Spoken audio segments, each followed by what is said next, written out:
ఈరోజు అలాంటి ఆశయాల నుంచి కానీ, అలాంటి పరితపన కానీ, అలాంటి బాధ్యత కానీ, అలాంటి గొప్ప మనసు కానీ ఈ చంద్రబాబు నాయుడు గారికి లేదు, ఈ కూటమి ప్రభుత్వానికి లేదు. ఎంతసేపు వాళ్ళకున్నటువంటి బాధ్యత అటు ఆరోగ్యశ్రీ కానీ, ఇటు మెడికల్ కాలేజ్ కానీ, ఇంక రేపు పొద్దున ఇంకోటి కానీ తీసుకెళ్ళాలి, ప్రైవేటైజేషన్ పేరుతో ఇంకోటి చేతిలో పెట్టాలి, థర్డ్ పార్టీకి చెప్పి. మరి వీళ్ళు ఏం చేస్తారో మాకు అర్థం కాదు. గవర్నమెంట్గా, బాధ్యత గల గవర్నమెంట్గా మరి వీళ్ళు ఏం చేస్తారు? ఎంతసేపు ఆ ప్రైవేటైజేషన్ పేరుతో థర్డ్ పార్టీ చేతిలో పెట్టాలి, వాళ్ళు నడపాలంటే వీళ్ళు చూస్తారంట. ప్రజల్ని ఇరకాటంలో పెట్టడమే కదా. ఒకసారి ఆలోచన చేయాలి. ఒకసారి ఈ గవర్నమెంట్ మెడికల్ కాలేజ్ మీద మన వీళ్ళ ఎన్నికల ముందు ఏం మాట్లాడారో ఒకసారి ప్లే చేయమా. లోకేష్ గారు ఏం మాట్లాడారు? ఈ ప్రభుత్వం అధికారంలోకి వచ్చిన తర్వాత మొదటిసారి ప్రభుత్వమే ఏకంగా మెడికల్ సీట్లు అమ్మే పరిస్థితి తీసుకొచ్చారు. రేపు తెలుగుదేశం పార్టీ అధికారంలోకి వచ్చిన వెంటనే నిరుపేదలకి మళ్ళీ ఆ మెడికల్ సీట్లు మేము అందజేస్తాము. ఈ జియో ఏదైతే ప్రభుత్వం తీసుకొచ్చిందో మొదటి 100 రోజుల్లో రద్దు చేసే బాధ్యత మీ లోకేష్ తీసుకుంటాడని ఈ సభాముఖంగా నేను నీకు హామీ ఇస్తున్నా తల్లి. ఈ ప్రభుత్వం అధికారంలోకి వచ్చిన తర్వాత మొదటిసారి ప్రభుత్వమే ఏకంగా మెడికల్ సీట్లు అమ్మే పరిస్థితి తీసుకొచ్చారు. రేపు తెలుగుదేశం పార్టీ అధికారంలోకి వచ్చిన వెంటనే నిరుపేదలకి మళ్ళీ ఆ మెడికల్ సీట్లు మేము అందజేస్తాము. ఈ జియో ఏదైతే ప్రభుత్వం తీసుకొచ్చిందో మొదటి 100 రోజుల్లో రద్దు చేసే బాధ్యత మీ లోకేష్ తీసుకుంటాడని ఈ సభాముఖంగా నేను నీకు హామీ ఇస్తున్నా తల్లి. ఇది పబ్లిక్లో లోకేష్ గారు మాట్లాడారు, హామీ ఇచ్చారు. వీళ్ళు అధికారంలోకి వచ్చిన 100 రోజులకే మేము తీసుకొచ్చినటువంటి జీవో నంబర్ 108ని రద్దు చేస్తామన్నారు. మరి మేము ఎప్పుడు ఎక్కడ ఆపలేదు, దాని గురించి అసలు మాట్లాడరేంటి? ఏమైందా హామీ? దాని మీద సమాధానం చెప్పాలి కదా. మీరంటే ఒక మాట మీద ఉండరా? కూటమి ప్రభుత్వం మాట ఇచ్చిందంటే మాట మీద ఉండరా? అవసరం లేదేమో, ఎందుకంటే నష్టపోయేది కానీ, ఇబ్బంది పడేది కానీ, బాధ అనిపించేది కానీ పేదవాడే కదా అని మీరు అనుకుంటారు. ఎందుకంటే అవుట్రైట్గా మనకు అర్థమవుతా ఉంది. 108 జీవో, ఈ జీవో తీసుకొస్తే జగన్మోహన్ రెడ్డి గారిని తీసుకొచ్చినటువంటి ఈ జీవో విధానాన్ని ఎంత క్రిటిసైజ్ చేశారండి. ఎంత క్రిటిసైజ్ చేసి ఎంత బురద జల్లే ప్రయత్నం చేశారు. ఈరోజు దీని గురించి ఎవరు మాట్లాడరు. పదే పదే ఏమంటారు? మీరు సెల్ఫ్ ఫైనాన్స్ సీట్లు తెచ్చారు, అందుకే ఇబ్బంది అయింది, అట్లా ఇబ్బంది అయింది, ఇట్లా ఇబ్బంది అయింది అని చెప్పి పేర్లు పెడతా ఉంటారు. మాది అదే. ఈరోజు 100 రోజులు ఎప్పుడో అయిపోయింది, 17వ నెల. ఈ జీవోని రద్దు చేయడం కానీ, ఇది కాదు, ఈ పద్ధతి కాదు, ఇంకో పద్ధతి అని చెప్పి కానీ, ఈ జీవోలో ఎవరైనా సవరణలు తెస్తారని చూసాం, అది కూడా కాదు, ఏమీ లేదు. తీరా చూస్తే పీపీపీ అని చెప్పి, ప్రైవేటైజేషన్ అని చెప్పి, ఇంకెవరికో అప్పచెప్పి ఓ స్కామ్ చేయాలని ఆలోచిస్తూ ఉన్నారు. అదే స్పష్టం అవుతా ఉంది. ఆ రోజున ఎందుకు తీసుకొచ్చాం? సెవరల్ టైమ్స్ చెప్పాము, ఇప్పుడు చెప్తా ఉన్నాము. ఆ కాలేజ్, మెడికల్ కాలేజ్ అవంతట అవి సర్వైవ్ అవ్వాలి, ఎవరి మీద డిపెండ్ అవ్వద్దు. చక్కటి వరల్డ్ క్లాస్ ఫెసిలిటీస్తో ఎడ్యుకేషన్ ఉండాలి, ఇన్ఫ్రాస్ట్రక్చర్ ఉండాలి. పిల్లలకి ఎక్కడ అంతరాయం కలగకూడదు, ఆ విద్యార్థులకు కానీ, అక్కడ ఉన్నటువంటి ఫ్యాకల్టీ కానీ, ఓవరాల్ ఎక్కడ కూడా ఆ ఫంక్షనింగ్లో డిస్టర్బెన్సే రాకూడదు అని చెప్పేసి ఓ చక్కటి ఆలోచన చేసి అన్నీ క్యాల్కులేట్ చేసి అన్నీ బేరీ చేసుకునే ఈ ఫీ ప్యాటర్న్ మనం తీసుకురావడం జరిగింది. దీని మీద అనేక విమర్శలు కురిపించారు. ఇప్పుడు అది కూడా లేదు. మరి ఇప్పుడు చెప్పండి, ఇప్పుడు ఈ పీపీపీ అని చెప్పి చెప్తా ఉన్నారు.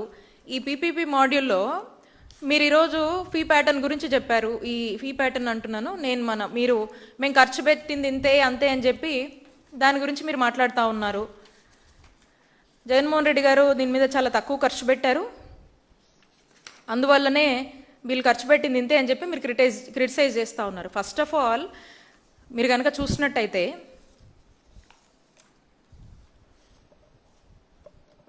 జగన్మోహన్ రెడ్డి గారి టెన్యూర్లో జగనన్న అవసరమైన మేరకు ప్రభుత్వ మెడికల్ కాలేజ్ తీసుకురావాలని అనుకున్నారు. దాంట్లో భాగంగా కొన్ని ఫైండ్ అవుట్ చేసి కొన్ని జిల్లాల్లో ఇక్కడ మెడికల్ కాలేజ్ వస్తే బాగుంటుంది అని చెప్పి భావించి వాటి మీద ఒక నిర్ణయం చేసి మే 31, 2021 14 మెడికల్ కాలేజ్కి ఒకేసారి ఆ రోజు ఉన్నటువంటి కోవిడ్ పరిస్థితుల్లో వర్చువల్గా మా నాయకుడు జగన్మోహన్ రెడ్డి గారు 14 గవర్నమెంట్ మెడికల్ కాలేజ్కి శంకుస్థాపన చేయడం జరిగింది.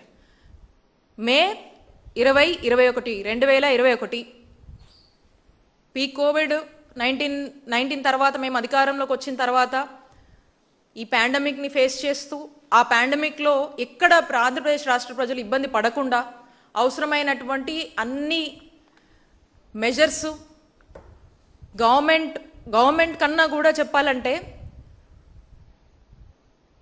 ఇంకొంచెం ఎక్కువే రెస్పాన్సిబిలిటీ తీసుకొని తన కుటుంబ సభ్యులు ఎవరో ఒక బాధలో ఉంటే ఎంత బాధ్యత చూపించాలో అలా ఈ రాష్ట్రంలోని ఈ ప్రజలందరినీ కూడా నా కుటుంబ సభ్యులు అని భావించి ఎవరికో ఇది వచ్చింది మనకు అనవసరమైన అని అనుకోకుండా ఎంతో బాధ్యతగా చక్కగా జగన్మోహన్ రెడ్డి గారు చక్కటి అడ్మినిస్ట్రేషను ఇవ్వటం కానీ చక్కగా వైద్య సేవలు ఇవ్వడం కానీ ఎంతోమంది ప్రాణాలని రిస్క్లో ఉన్నటువంటి ఎంతోమందిని కూడా కాపాడి అన్ని విధాలుగా కూడా ప్రభుత్వంగా తను పోషించాల్సినటువంటి బాధ్యతని పోషించి ప్రజలకు అండగా ఉండి ధైర్యాన్నిచ్చి భరోసానిచ్చి అవసరమైన అన్ని అసిస్టెన్స్ని కల్పించి మరి రాష్ట్ర ప్రజల్ని కంటికి రెప్పలా కాపాడుకున్నారు జగన్మోహన్ రెడ్డి గారు ఈ కోవిడ్ టైంలో. అంత కోవిడ్ ఉన్నా అలాంటి సిచ్యువేషన్స్ ఉన్నా కూడా ఎక్కడా కూడా తీసుకురావాలనుకున్నటువంటి ఒక ఇనిషియేటివ్ని కానీ ఒక ఆలోచనని కానీ ఎప్పుడు కూడా బ్యాక్ స్టెప్ వేయలేదు. అప్పుడు అనుకున్నాము కోవిడ్ వచ్చింది ఇట్లా అయిపోయింది, ఇప్పుడు ఇది సాధ్యమా, ఇంత ఖర్చుతో కూడింది కదా 8,500 కోట్లు సుమారు, ఇంత ఖర్చుతో కూడింది, కానీ ఎక్కడ బ్యాక్ స్టెప్ వేయలేదు.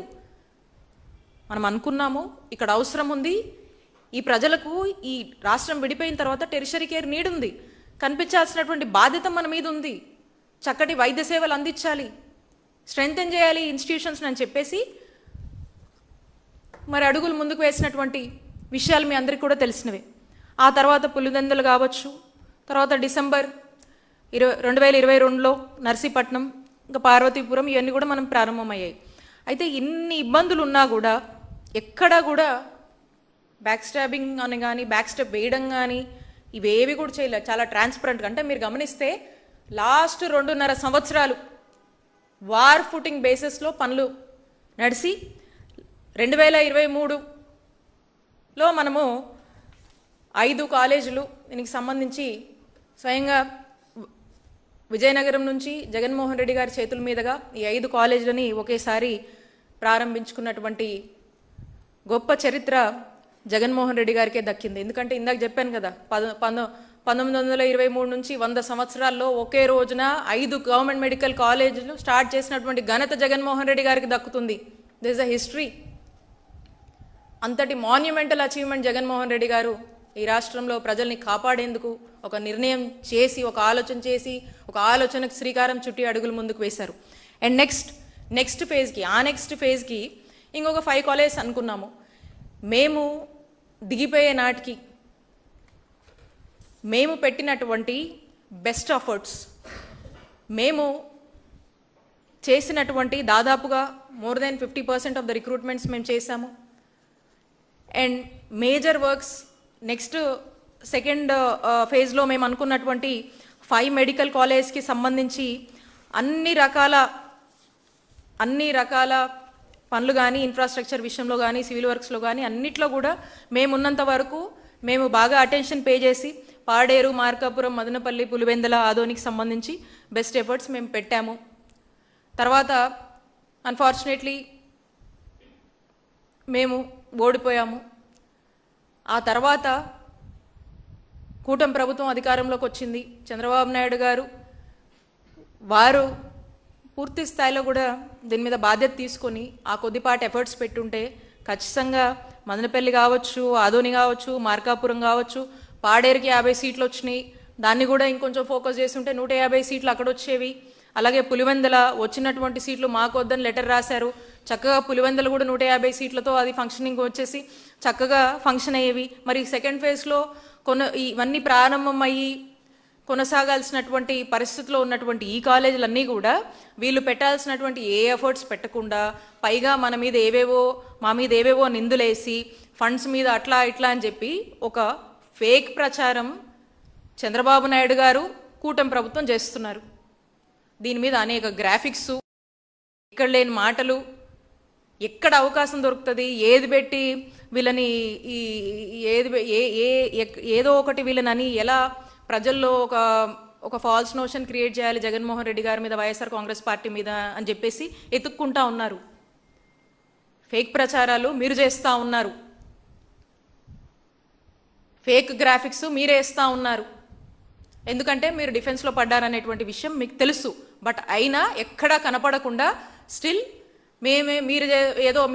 మీరు చేస్తుందే కరెక్ట్ అన్నట్టుగా, మేము చేసినటువంటి ఆలోచనలు తప్పన్నట్టుగా ప్రొజెక్ట్ చేసేదాని మీద మీ కాన్సన్ట్రేషన్ ఉంది. కానీ ప్రజలకు ఏది మేలు జరుగుతుంది, ప్రజలకు ఏం కావాలి, నీడ్ ఆఫ్ ద అవర్, ప్రజల డిమాండ్ ఏంటి అనేది చంద్రబాబు నాయుడు గారు కానీ కూటమి ప్రభుత్వం కానీ ఏ మాత్రం కూడా పట్టట్లేదు. It's very clear.